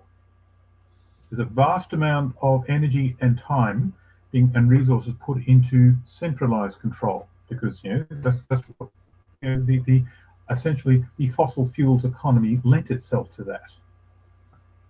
Right, so a new paradigm is going to come on, and when people see it, they'll naturally migrate to it. Telling people to not be nasty to each other and do gooder, that doesn't seem to work. Fair enough. Especially when there's people out there being nasty to the average person. Yep. We sometimes miss how bad life has become for the lower 2/3 in the United States, and so they don't realize where it's coming from, right? So showing them another option is certainly a good idea, Simon. What's interesting, though, is the fact that happens in the first place. Why does that happen in the first place? We take it for granted because it happens so often. But why do they do that in the first place? And generate a fear reaction So what are they afraid of, and why are they afraid of the average person? Well, as a member of the lower 2/3, I wanted to say that I'm wondering, why are they not slowing down air travel like now? You said, look, Europe has 6 weeks left, right? And we have, okay, obviously we're giving it all away or whatever, selling it supposedly. Why are we not doing that? Because the thing about it is you want to keep people eating instead of flying around for no purpose, in my opinion. But nobody, According to President of American Airlines, we have until May, I guess, is when jet fuel problems start here in the United States. Holy crap. Yeah. Well, I think it's Ivor, because to do that, to really, and they did slow down air travel some with for example, the problems in the U.S. With traffic control and such. So they've slowed it down without admitting that what was causing it. People have stopped booking so much. They've cut some flights, but I think it's because as soon as you stop air travel, you admit that the catastrophe is here. They've already canceled a lot of flights already, Barbara. Like you said, they did it on the sly. Well, they did it with another excuse, right, in the U.S., which was really nice, right? So that apparently has all been orchestrated. It didn't occur to me why, but for example, my family canceled summer travel plans. We just looked at it and said, we're going to be damned if we're sleeping in an airport somewhere for 2 weeks looking for a car to rent to get home. And so there is a follow-up question from Entropy Juggler, open to everyone. Shouldn't the main focus be on regenerative food systems across the board, given the fertilizer, water, and soil situation? Yes. Amen. I've got if you can see you got my after 1177.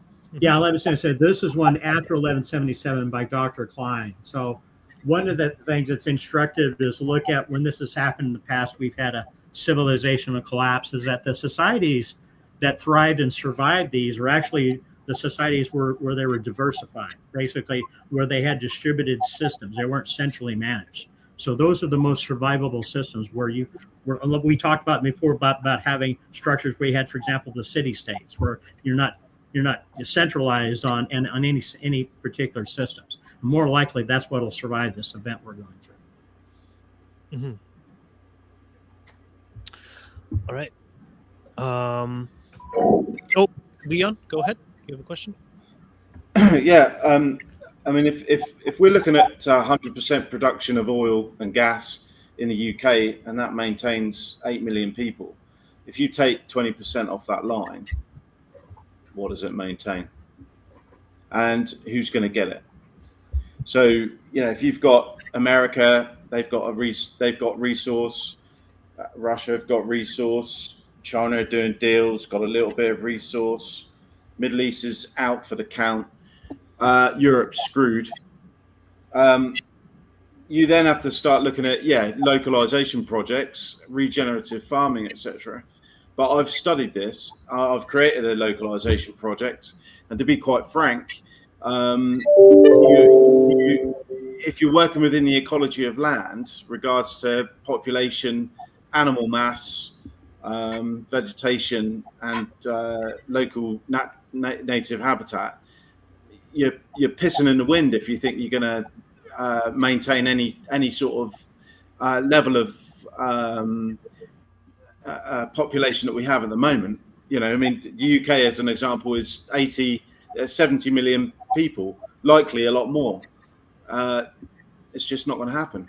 So I think ultimately what we're going to see is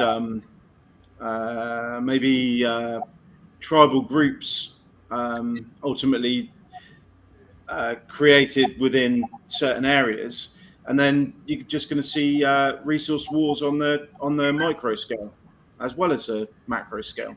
Leon, I understand what you're saying, but warfare requires resources, and when you don't have the resources, you don't have warfare. If you want, there's a lot of happened. What happened? The Bronze Age, right? What happened basically was a drastic drop in population, and wars didn't last for long because it takes resources to lock. Yeah. Let me give you a great example. China's already shut down their exports of rare earths. I can tell you, the United States, in 2 months we won't be able to build missiles.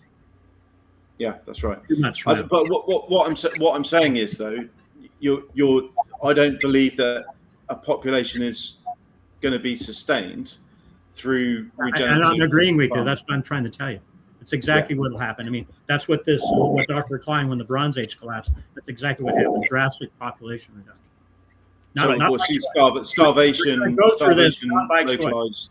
And that's part of the problem here. We got a lot of people that don't want to recognize this, and they're doing disassociation, is what it's called.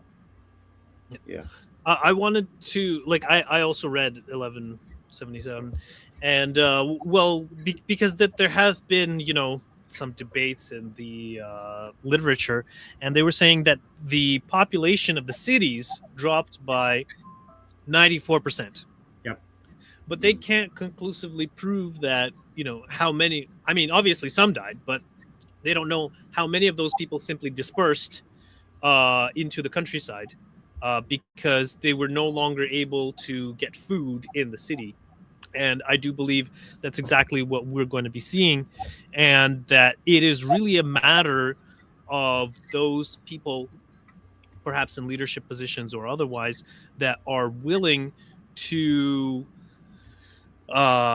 realize what things are happening, admit it, and then somehow, in a gentle way, get people on board with, distributing the land. Because, I know Barbara was saying 2/3, the lower 2/3, but I'm pretty sure statistically it's now, the top 1% has more than the bottom 90%, and in Canada, you have to be part of the top 7% in order to be able to buy a new home. So the wealth distribution is the worst it's ever been. I think it's like the 1890s, actually. The 1890s had it somewhat worse. But at that point, actually, more people had land. So the land disparity is actually worse than ever, even though the wealth disparity was worse in the 1890s. And that's the main thing that we have to solve if we want to, and leaders have to solve if they want to maximize the survival, is to figure out exactly what Dan was saying, to how to distribute people across the land as much as possible, because we're not going to be able to sustain the long supply chains, like Charlie was saying, where you're getting corn and then driving it 1,000 kilometers to feed a cow. That's not going to happen. Although from personal family history, my great grandparents were starving homesteaders, and literally that kind of subsistence level is pretty difficult, and certainly not enough to have the cities emptying. And not only am I trying to feed my kids manually on a subsistence farm, but I'm now going to feed folks streaming out of the cities. It's just even in the past when people had land, and quite frankly, my family had fairly decent land. It still just wasn't enough to sustain a large family year in and year out. Well, one bad year was all it took. Historically, before industrial times, the population distribution was 90% of people, 80 to 90% of people in the rural areas, and then only 5 to 20% in the urban areas. And actually, for land-based cities, it was 90%, and it was only cities that had fishing ports that were able to have 20% of the population there. So, and then we actually do have, some benefits that, say, your grandparents might not have, and that is much better understanding of ecology and companion planting, regenerative agriculture, permaculture, and ways of lowering the amount of effort required in getting each calorie, such as, using hazelnuts or chestnuts and whatever, which will produce without having to do the manual effort of tilling. That is true. And the stuff that was done in the 50s to restore farms after the Dust Bowl. In the 50s and 60s, farms in the Midwest were much more productive. They were regenerating, and then all of a sudden monocropping came in, and all of the stuff that had been done so well when I was a kid was just totally ripped out by industrial agriculture, and it's in bad shape right now. Yeah, and actually, I did investigate what happened there, and it was in the 1960s. This was also around the time of Mao's Great Famine. And at this point, because after the Second World War, there was a time of land distribution where both right and left was like, yeah, land distribution is the way to go. But then when Mao did his Great Famine, then they were like, no, land distribution is bad, even though they were having a famine because he was exporting all of the food, not because people had land. But anyways, and they also came to neoliberalism, or I think as John Peach talked about it, not neoclassical economists. And they were like, if we have bigger farms, we'll be more efficient. And then the government decided to start subsidizing large farms in the early 1960s. And this led to it being impossible for small farms to compete and force them all out of the countryside. And here I know in America, you guys use the Mexican and prison labor.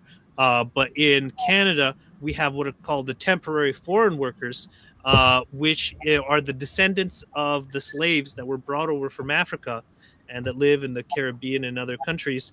And then they get imported to Canada to harvest our vegetables and fruit because we don't have enough people living in the rural areas to manage all the land that we have.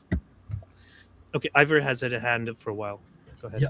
Well, the same thing here. Actually, a lot of places in Maine use, imported labor to help harvest the apples and do all the various things. I guess I want to ask everybody, I've got to go in about 5 or 6 minutes, but what are we going to do? This is like the most difficult peak oil chat we have heard ever. And we're not talking, we're talking 6 months and things are in real trouble. And I don't know. I mean, I don't know. What are we going to do? I don't know. Thank you. Dan? Yeah, what we're going to do is we're going to make everything local. You got to take this in your hand. It's solvable at the town level, at the local level. It's not solvable at the national or international level. It's solvable, and it's actually solvable in your backyard. You've got to take hold of this and make a solution in your town. That's how this is going to get solved. Mm-hmm. Well, I think though the big cities are toast, and because the resources to maintain those, Barbie, you're absolutely right, and that's what the issue is. We lost and understand we were having this problem anyway. We were going to 10 years from now, we were going to be colliding into this. Now this thing is on our doorstep. But yeah, you're right. But it is solvable. It is solvable at the town level, local, right? All of us have lots of ideas. It's going to take all of us. There's no one magic bullet that's going to solve this. It'll take all of us to do it. Grow a garden. Yes, garden, like World War II. Yes. Yeah. And on top of that, there's all kinds of crops my grandfather used to grow. We don't grow today. We don't even know about it. Mm-hmm. Right? We need to go back and rediscover some of that. And I wanted to say for those people living in large metropolises now, and you're wondering, well, if there's nothing, well, what do you do? And John Michael Greer, who was a guest here, and he's wrote extensively on the topic. And basically, you want to find a small city to move to under 50 to 60,000 people, and then just move there.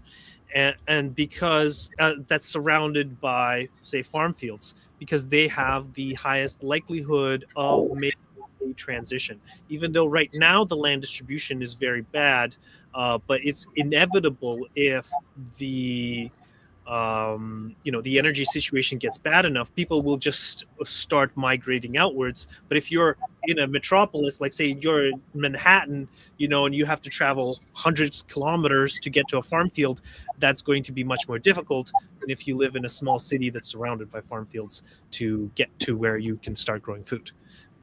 But in the US, the top 10% have been buying up those small cities, making them almost uninhabitable for the local people. And it's become a real problem.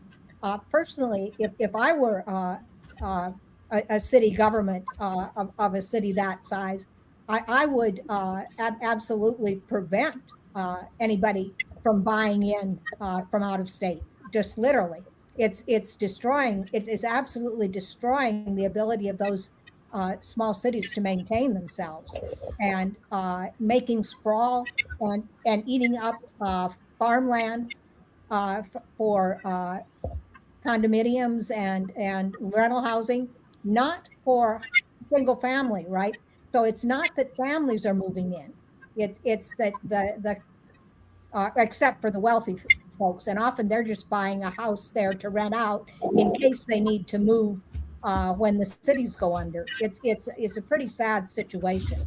So I think if you haven't done it already, it may be too late to get out into a small town. Mm-hmm. And well, I don't know about too late. I think people still have time. Like we said, like the food issue isn't going to hit until the autumn. And I see some people were saying they're in like Berlin, not in the USA. So, just it's still the same idea. Just get to a more rural location than you can. And I agree that, currently we do have that problem of very wealthy people buying up large amounts of land. I know in Canada we have many ghost towns and ghost villages that are owned exclusively by foreign investors, and there's nobody living there, but all that land is spoken for.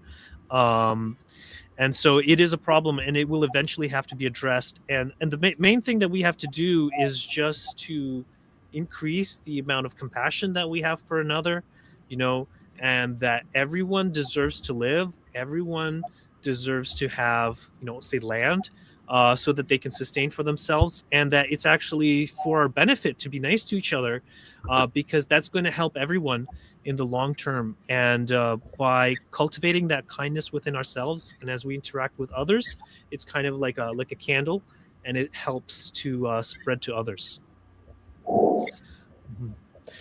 Okay, so we got just a couple minutes left. Does anyone have any last questions, or someone who wants to do our closing? I just wanted to say, somebody was asking me, what are you going to do? And I said, I'm going to get a big cast iron pot, put it in the front yard, put some wood under it, and tell everybody stone soup. Let's go. That's great. So I'm actually Excellent advice. And a good example for the whole neighborhood, right? Charlie? Okay, and then Simon. You have to unmute Charlie. Charlie, you're still muted.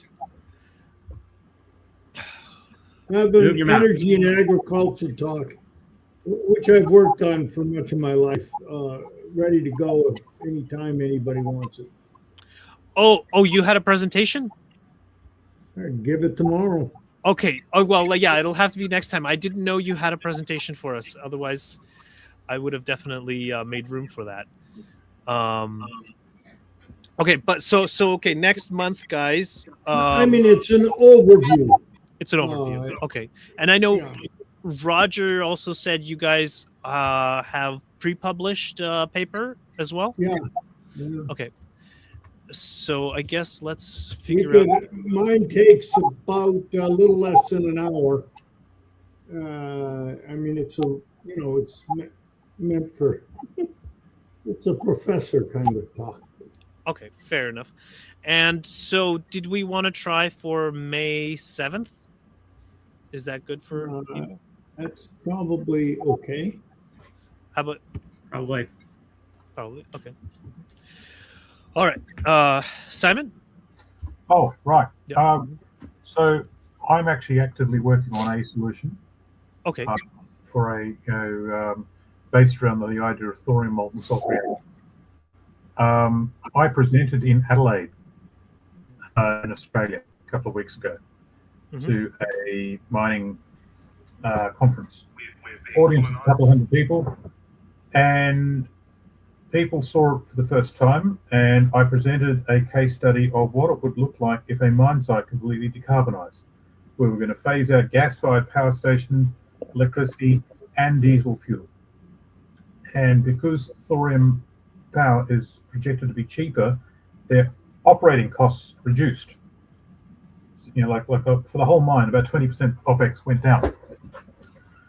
Anyway, so what I'm saying is there's now a conversation happening that wasn't possible even a couple of years ago, where we are now actually talking about industrial solutions. It won't arrive in time for everyone, right? But it might actually manifest on a small scale. And if it does, that's a solution, right? And I'm actually talking to people, and things are moving forward. So what I'm sort of saying is it's not all doom and gloom. There is a path through this if you happen to be at the right place at the right time. And I did read something about India doing breeder reactors so they could use thorium. All BRICS nations, they're all going to be doing it. All BRICS nations are doing it. Okay. That's why there are BRICS. And then also you were saying how some of the solar technologies are using similar molten salt as the thorium molten salt. So I have sort of read that. I haven't really looked into it that much. Oh, okay. But the human innovation's a thing, right? If we're allowed to, there's lots of things that we can try. The problem is our resource limitations and energy limitations haven't really been part of our lexicon until now, right? But the conversation that should have happened 30, 40 years ago is now starting to happen. Like Charlie, we talk about my idea of the resource balanced economy, right? Which is an evolution of Jacques Fresco's resource-based economy. Okay, so what's in that is the decision-making system to ask the question, should we do something? Not can we do something, or is it economically efficient? Is it sensible to do it? And the idea was to use biophysical limitations and exergy and entropy to guide that. Anyway, I was talking to some finance people, and they were asking, do you think we could make a system that would actually look at the strategic long-term implications of using a raw material or not? If the market signal's short-term and we need a long-term signal, how would we do that? Okay, really? Really? Right, you, come here. I'd just like to make a point that can we stop using the word entropy? And I'm working a lot on that with other people about the misuse of the word energy. I like LGS, LGH, low-grade heat, as a second law product, not entropy. And that's, I'm trying to get our group organized into a statement. But when we talk about what we're doing, we talk about energy, not entropy. Okay, what I was referring to there is I've got there's an industrial thermochemical simulation software called HSC, and in it you can work out the thermochemical energy that's been consumed from an industrial process by assembling, different elements together, like a hydromet versus a flotation cell versus whatever. And one of the outcomes of that they're looking at is industrial entropy. Now, it may be a mislabel. It may be a mislabel, but this is what they're trying to do. What they're trying to say is how complex is this system versus how simple this system is. That's what I was referring to. It actually wasn't. Well, we all come back to Tainer. Tainer's collapse of complex systems. It's it's all of this. In my lifetime, I'm 82, and all my lifetime, it's It's nothing new here. Yeah. So how do we rank industrial systems? If I've got two process flow charts to actually sort of make copper out of, and we've got two process routes, how do I rank the complexity of those? And that was the purpose of that metric in that software. Mhm. Interchangeable. I also usually Complexity is a consider, better word than an entropy, isn't it, Simon? Yeah, but so I didn't write. What was the word you used? complexity. Yeah. Well, they're different things. Yeah. Well, I think that But at least we've gone through the literature and found 10 different definitions of entropy that, the Venn diagram barely overlap. And so we're just trying to clean up the use of that word. And the best thing to do is not to use it at all. okay. Well, while I agree that entropy it's a difficult word, but I would agree with Simon's use of complexity, and at least from us, Complexity is something I understand. and then also Entropy, I don't. And then in terms of, so if you wanted to relabel as the second law of thermodynamics is that complexity is always increasing, then I would agree with you, because even Wait a minute. As a consequence of the second law, complexity is what? increasing. Well, because entropy is, the entropy law. No, it makes no sense. What you just said makes no sense. Well, from I don't know, as a spiritual perspective, it does, because you have the thermodynamic perspective. Because May I say one thing everything here? that's come before, and the amount. Dan, don't leave quite yet. What is selected for is order, not disorder. And the selection of order has a concomitant but incidental production of low-grade heat, sometimes called entropy. But what's selected for is order, as in evolution. And the disorder that is generated in the process is incidental and trivial.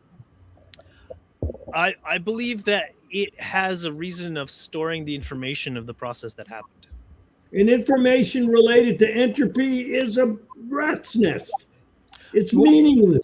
Well, it's just I come from, I'm a third generation computer programmer, and so for me everything is information theory, information oriented. All right. Everybody the problem is entropy is such a sexy word that everybody wants to use it. Not because it's accurate, but because it's sexy. And everybody thinks they know what it means. Yes, and they're all different. They do. Oh, And the meanings are all different and barely related. Okay, and I have another question here from the chat. Someone saying they're worried less about energy than the medication that they need to live. Well, especially since we don't produce that anywhere but China these days. The medication. Well, so I just wanted to say, at least on a spiritual level, that a lot of the diseases that people have can actually be resolved through forgiveness, love and kindness for themselves and others, because many of the diseases, especially chronic conditions, arise through people holding on to resentment, and then that causing stress on their system, and then manifesting as disease. This is not for all things, but for many. Like many doctors will say psychosomatic and things like that, but still prescribe something. But anyways, I just wanted to address that. Stop eating processed foods, yes, and you will be healthier overnight. This is also true. All right. So who wants to give anyone else want to give closing remarks? Okay. Good luck. Good luck. Okay. All right. So as we found you, we leave you in the infinite love and infinite light of the infinite creator within you and all around you, my friends. Go forth, therefore, rejoicing in the infinite power and infinite peace. All right. Thank you. Thank you. Bye-bye. Thank you. All right. I exist one native